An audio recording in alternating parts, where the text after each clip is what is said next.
What's going on, everybody? This is Garrett back with another episode of Ask Garrett, where I talk about and give advice on different things that you all have asked me. I have a lot of questions this time, going back to my first episode, I believe, where I gave advice on like relationships and dating. A lot of you really responded to that, and I appreciate the feedback. So I have more questions now about dating. So once again, if you have any questions you would like me to answer or anything you want my advice on, feel free to email me at therealaskgarrett@gmail.com, or you can comment and ask your questions below. So first question, we're going to get right into it.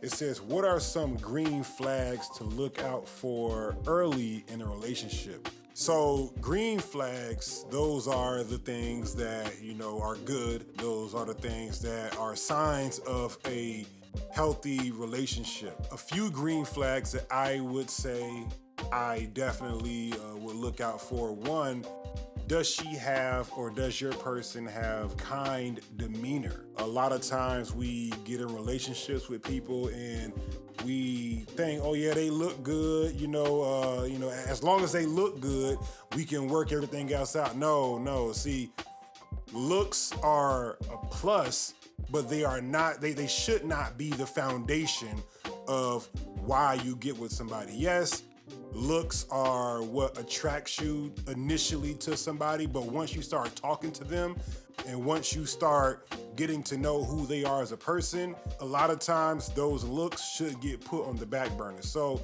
a green flag that I would say look out for, once again, are they a kind person? Because that inner beauty is what matters most.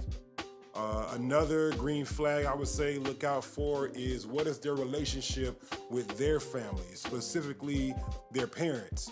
A lot of people who don't have good relationships with their parents, a lot of times they come with, there's a reason for that, right? They may come with baggage that is undealt with, and not dealing with that baggage could negatively affect your relationship. So if they have those problems, if it's something that can be worked out, please do your best to work it out, because if not, then once again, down the line, you may run into problems. Another green flag, I would say, can they cook? Or can they cook/clean?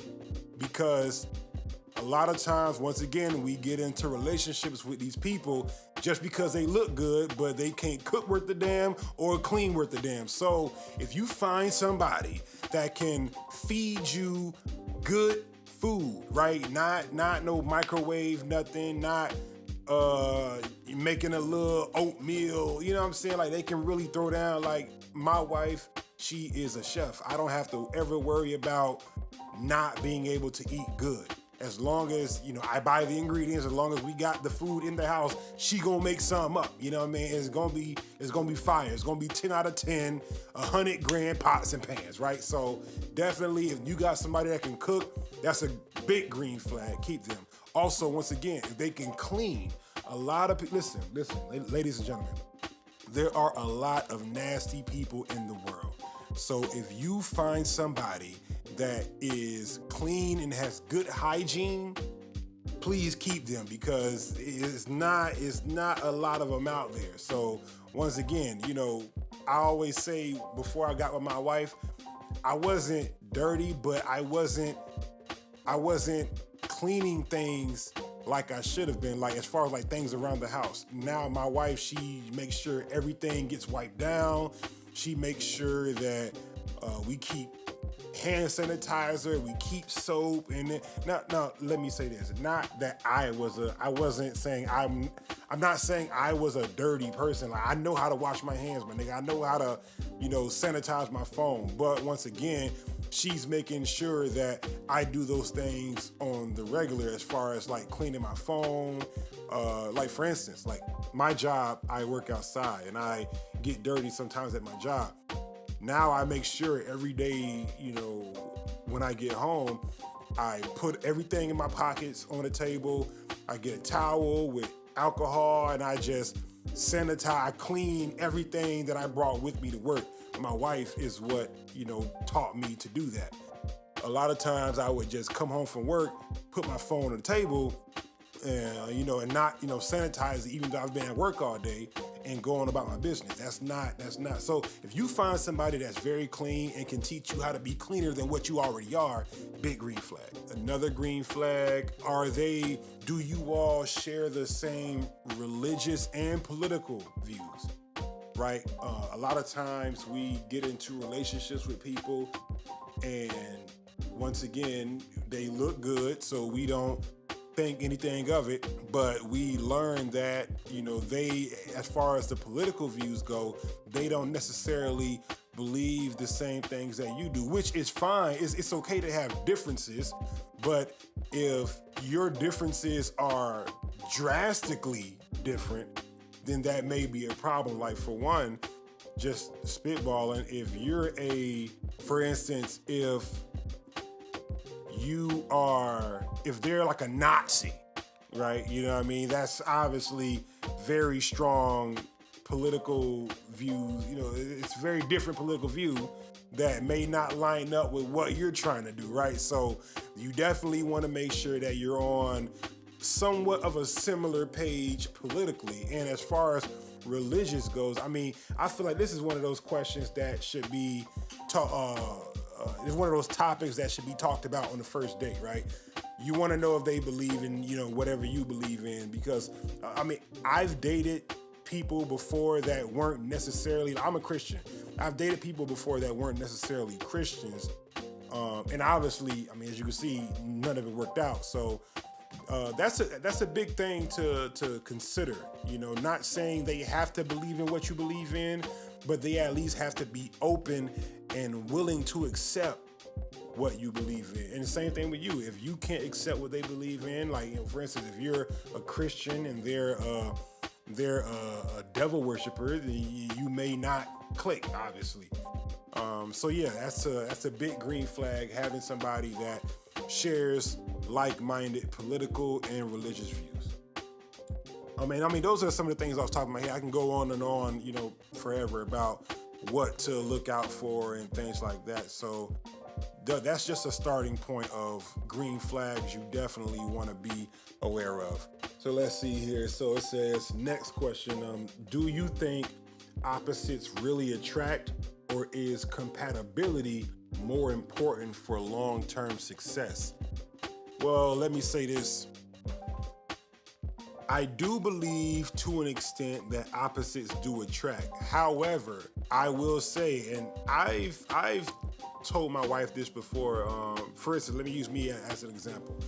I like certain types of movies and TV shows. My wife likes other types of movies and TV shows. Now, every now and then our interests may collide. We may find ourselves watching the same show or movie, and we both may enjoy it. But a lot of times my wife doesn't like the movies or shows that I watch, and she watches a lot of reality TV. And me personally, I feel like Flavor of Love and I Love New York was the peak era of reality television. So with that being said, sometimes we find ourselves at odds with the kind of, like, if I have a show that I really enjoy and I want to get her into it, a lot of times she won't even, give it a chance, because it's not what she's used to. It's not what she's like. It's not her cup of tea, which is cool. I still love my wife, but I would really love if if you could share what you love with someone else and they love it too, that's always a good thing, right? Once again, I love video games, and my wife is not a gamer. And not saying she has to be, but like, I have, some video game friends who have wives and husbands who play video games with them as well, which is cool. I'm like, dang, like, I've never been in a relationship where me and my girl was both playing games at the same time, and that has to be the coolest thing ever. But once again, you're not saying it has to be that way, but it's always nice to have somebody who shares your interests, okay? Now, when it comes to opposites attracting, that can also be a good thing, because she may be strong in one area and I may be strong in another area. And when we both come together, when you come together, you both are strong in all areas, right? Because whatever I lack, she can pick up. Whatever she lacks, I can pick up. So it really all depends on what you're looking for. Me personally, I'm okay with me and my wife not being the same. I'm okay with me being better at certain things. I'm okay with her being better at certain things. Because once again, when we come together, there's nothing that we can't do. So if you can find somebody that compensate for your weakness, then you gonna win, right? So, once again, it all depends on what you're looking for. It all depends on what you need.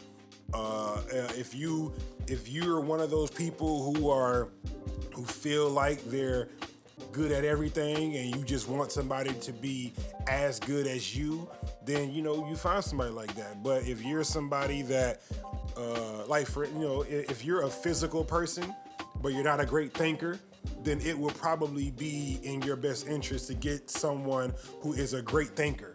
So that way they can be the brains, you can be the brawn, and once again, together, you can accomplish your goals, right? So that's what I feel about that. So next question, it says, how do you rebuild trust after it's been broken in a relationship? Well, short answer is you don't. The long answer is it's complicated. So when you have trust and it's been broken, first you have to understand how and why that trust was broken, right? And what I mean by that is, if you did something to someone that you knew would hurt them and you chose to do it anyway, I feel like there really isn't any coming back from that. It's really up to the discretion of the person you're with. Now, I will say, if that person is willing to forgive whatever it is you did, then that's the first step. That's always a good step, when they're willing to forgive you. So, because that way you still have you still have your foot in the door, right? The door hasn't been completely shut on you. You still have a chance. But I will say, if you're trying to rebuild and you're really trying to get that relationship back to where it was, it's gonna take a lot of work on your part. And once again, it's hard to say, but I feel as though it can never truly go back to where it was before. Reason I say that is because before, they were all in. Before you hurt them, they trusted you, they loved you, they were open, and there was nothing that you could do wrong in their eyes until you showed them otherwise. So, that rhymed. And nothing you can do wrong in their eyes until you show them otherwise. I might use that in a song. But anyway, so when you break that trust and you've enlightened them to who you really are as a person, and you've let them know that, okay, they can't give you the same access to hurt them that you used to have. Now you're really dealing with a different person now. Because before, you were dealing with the innocent person, the person who was quote unquote naive. They believed everything you say, they trusted you, they let you do whatever you want. Now they see what you do with that kind of power and what you do with that kind of access. So now, once again, you're dealing with a whole nother person. So their guard is going to be up probably forever, because they can't trust you. You've shown that you can't be trusted. So if you have somebody that you've hurt and they're willing to accept you, you're probably never gonna get 100% of that trust back. So what you need to do is, whatever amount of trust you get, you need to treat it with care. You need to be very careful, because the next time you break their trust, somebody may or may not get hurt. And, I don't want that to happen. So I want you to be aware of what you're dealing with, right? So if you're asking me, how do you rebuild trust? With a lot of effort and a lot of patience. And most importantly, a lot of time, because it's not like if you hurt somebody today, they're not going to forgive you tomorrow. They may forgive you, but they're not going to trust you. So yeah, just, be mindful of that. All right. So next question, it says, what are some signs that your partner might not be communicating honestly with you? It's kind of on a case-by-case basis. You have to know your person. If you know they act a certain way. Well, first, I'm gonna say this: you have to learn how your partner talks, and how you have to learn their body language, and you have to learn how they lie, right? It kind of reminds me of that Tyler Perry movie, Why Did I Get Married? When the character Marcus, every time he lies, he says, you know what I'm saying? So it's not going to be as blatant as that, but you have to learn how your partner lies. So I kind of trick my wife a little bit. I play games with her. Every time she asks me something and I don't want to tell her the real answer, I always, like, whatever I say, I always say it in a high-pitched voice. Like, she'd be like, oh, do you want to go to the store with me? I'd be like, mm-hmm. You know what I'm saying? Or she like, oh, do you want to go get me some ice cream? I'm like, of course, baby, of course. Like, knowing I don't want to do this shit, but you know what I mean? I don't want to say no. So I say yes, but I say it in a way, and I know she knows when I'm not telling her the real answer, but I do it as a joke. But once again, it may not be as blatant as that with your partner, but if they're not communicating honestly, only thing I can say is you have to create a safe space for them to communicate honestly. If they feel like they can't talk to you, if they feel like, well, if I say this, this might happen, or I'm not going to get. They already know they're not going to get the response that they need or that they're hoping for. So I mean, if let me say this, signs that your partner isn't communicating honestly with you is, for one, they're giving short answers, or two, they're quieter than usual. If you know they're normally a very talkative person and out of nowhere they become silent or distant or anything like that, then you know, okay, something's wrong. And they may not be willing to talk about it right then. It may be something that you have to just let them deal with, let them figure it out.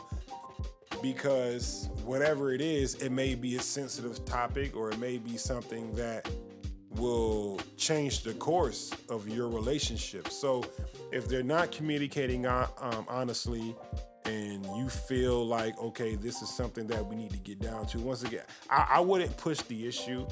I would just back off a little bit. I would, give it time to really resonate with them, and they'll be ready to talk to you when they're ready. But once again, don't push the issue if you feel like something's going on, because that could lead to a whole nother argument that you ain't trying to deal with. All right, so next question, it says, can a relationship survive if one person says I love you and the other isn't ready to say it back? Absolutely, it can survive, but you wanna figure out why that person isn't ready to say it back. If y'all only been dating for a week, my nigga, like, they not finna, most normal people not saying I love you after a week. Now, if you feel like y'all have been together for a long enough time and y'all done been through some things, then you might say I love you.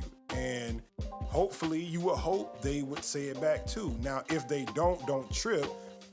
But I will say, if you let it be known that you love that person and they don't feel like they love you as well, then that's a conversation that y'all have to have, and that's something that you have to ask yourself if you're able to deal with it.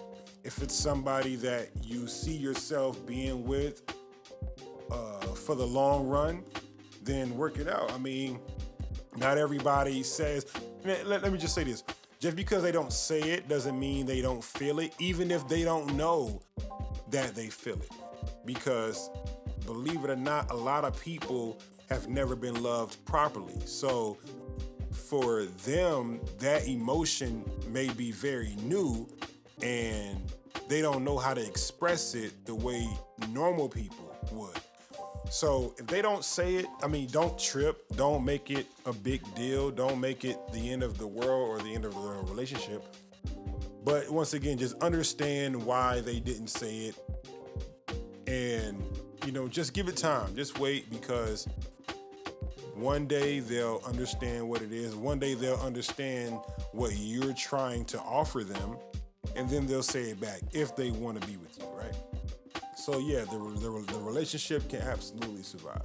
All right, so next question, it says, how important is physical attraction compared to emotional connection in a long-term relationship? Well, it goes back to what I said in my previous point. Physical attraction should not be the basis. It should not be the foundation of why you're with somebody. You don't want a trophy partner. You don't want somebody to be with you just because they look good. Because if they're not a kind person, you know, if they're not kind to you, if they're not kind to other people, that's not somebody you want to be associated with. First of all, you don't want to be associated with somebody who's known for being rude or just generally not being a good person. So I will say this though. Physical attraction is important, because if you're going to spend the rest of your life with somebody, you don't want to wake up every morning looking at Shrek, right? You want to wake up looking at somebody who you admire, somebody who you would want to have babies with, because you got to understand how that person looks is a determining factor on how your children are going to look. And yeah, you want your children to be nice people, but you also want people to like looking at your children. You want to like looking at your children. So if you don't like looking at your partner, then your children is probably going to end up looking like them, depending on the genetics of it. But like I said, it's not the end all be all, but it is important, the physical attraction. But I would say the emotional connection should be the backbone. How you feel about that person should be the backbone of your relationship. It should be what you determine what you determine your love for that person to be, right? So emotional connection is much more important. So next question, it says, how much time apart is healthy in a relationship, and how do you balance independence with togetherness? This is a very loaded question, I feel. Let me take a sip. Let me read it again for the people in the back. It says, how much time apart is healthy in a relationship, and how do you balance independence with togetherness? Well, I always say, I wouldn't say I always say, but I've been saying recently, in recent years, I look at how Will Smith answered the question about him and Jada's relationship. You know, he said that his job is not to make her happy. I should be in control of my happiness, and she should be in control of her happiness. And then when we come together, then it amplifies what we already made. Now, before people say in the comments, I know Will and Jada should not be the foundation or the benchmark for anybody's relationship. You know, I'm not saying take relationship advice from Will Smith. That's not what I'm saying. But he did bring up a good point.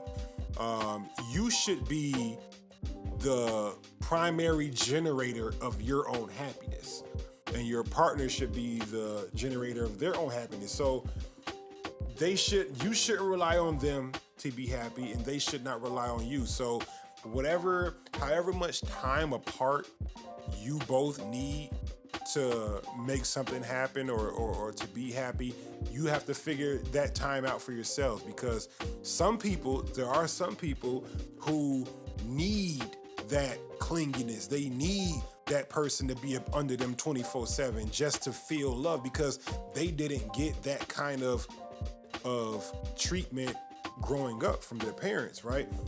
You have a lot of people who only know to be coddled. They only know to be up under somebody. Then you have others who are high functioning independently. They don't necessarily need or desire to be up under somebody 24/7. And I'm one of those people where it's like, I don't have to be with my wife 24/7. I don't have to, like, we don't share locations. We not keeping tabs on each other. We not smothering each other and not every now and then, because I feel like it's more of a woman thing. I see more women do it than men. Women love to be up under their men, especially when they feel safe with their man. Like my wife, sometimes, she has her clingy days where I could be working on something, or I could be in the man cave doing whatever I'm doing. And, she'll come back there, come out here and watch a movie with me. Come out here, like that. I'd be like, baby, listen, I'm working right now. I'm doing whatever, I need this time to handle my business. So I can't be up under you right now. Like, I'll come out there when I'm done. And then, So it's one of those things where you just have to know the person that you're with. If you know you're not somebody who needs or desires to be up under their partner 24/7, then it'll be in your best interest to have somebody compatible with that. Because if you get with somebody who, if you're not with them 24/7, then they accusing you of cheating, they starting arguments for no reason, they can't deal with it, they don't understand, they don't know how to live their life without you. That's not going to be healthy for you in the long run, right? So I would say a healthy amount of time apart is whatever time you need.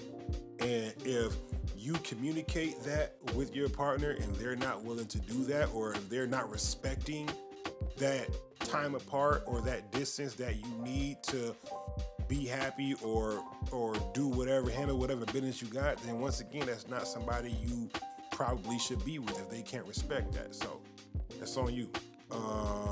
Let's see. So the next question, it says, what should you do if your partner has friendships with their exes that make you uncomfortable? Listen, I'm nipping all that in the bud. I'm not friends with my ex.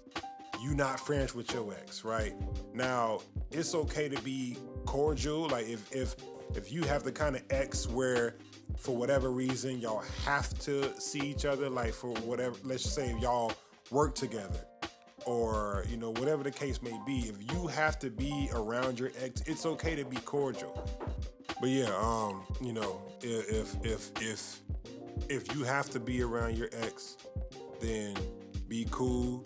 Don't be friends, because if you're friends with your ex, then you're giving them an opportunity to get back in a place where they can have access to you. And if you're in a new relationship, then that's not gonna be healthy to deal with, and more than likely your partner won't want to deal with that. So if your partner has friendships with their exes, I would say nip it in the bud. Especially now, I would say too, it depends on how serious they were with their ex and like what kind of ex were they? Were they married? Were they engaged? Were they were they together a long time? Were they having a crazy amount of sex? Like, what was the nature of the relationship? Were they just somebody they went on a couple of dates with? So that'll really determine how you handle that situation. Now, if it's somebody, I'll put it like this: if they've ever had sex, I would say it is in your best interest to not allow that friendship to continue, because if they've had sex and they know each other in that way, then once again you're leaving room for them to have that access, and that's not what you want. So definitely it's gonna be a no-go for me. So next question, it says, how do you handle a relationship where one person is more ambitious or financially successful than the other? Well, if one person is more ambitious, then I would say the partner who isn't as ambitious has to recognize and respect the path that their partner is on. If they're trying to accomplish something and they're trying to make something happen to set themselves up for a future, if this is the person that you say you want to be with, you have to be willing to accept that there are going to be things that they need to do. There are going to be times where they have to work long hours or be gone for a long period of time. And if that's something that you can handle, then cool. If it's something you can't handle, then once again, let it be known. Same thing with being financially successful. I mean, being financially successful is not an easy thing to do. So more than likely, and what I mean by not an easy thing to do is that most people who are financially successful have a good career, or they have some kind of business that requires their attention. So if you're dealing with somebody who is financially successful, then you have to be willing to accept whatever sacrifices that comes with. Now, I will say, you got some women, right? You got some women who are the breadwinners of their relationship. So to that, I would say, women, don't feel like just because you make the most money in the relationship that you are the man in that relationship. You should still allow your man to be the man. It's just, for whatever reason, at this time, you're the one bringing the money in. But the man should be the head of the household. And when I say your man, I mean like your husband, like not your boyfriend. Don't let your boyfriend do you any kind of way just because he feel like he the man. No, your husband should be the head of your household and should be the leader. So it doesn't matter where the resources are coming from. Your husband should be the leader of the resources and should be the playmaker for your team, right? So if you're financially successful, you have to make sure that your partner is respecting that, and you're respecting them. Don't now, because you got a lot of people, men especially, they feel like just because they make the most money, they can do their wives any kind of way, and everybody has to listen to them because they pay all the bills. I mean, fellas, that's not how it is with your wives. Like I said, your girlfriends, whatever, but especially with your wife, you don't wanna make it seem like you are a dictator simply because you make the most money. All right, so next question, it says, what's the best way to deal with long distance relationships and do they really work? I'm gonna tell you straight up, I don't do long distance relationships. I've tried that a few times in my life. I've tried it once. I've had one serious long distance relationship in my life. I promised myself I'd never do it again. I met her when I was like 12. I've only seen her in real life like maybe 2, at most 3 times.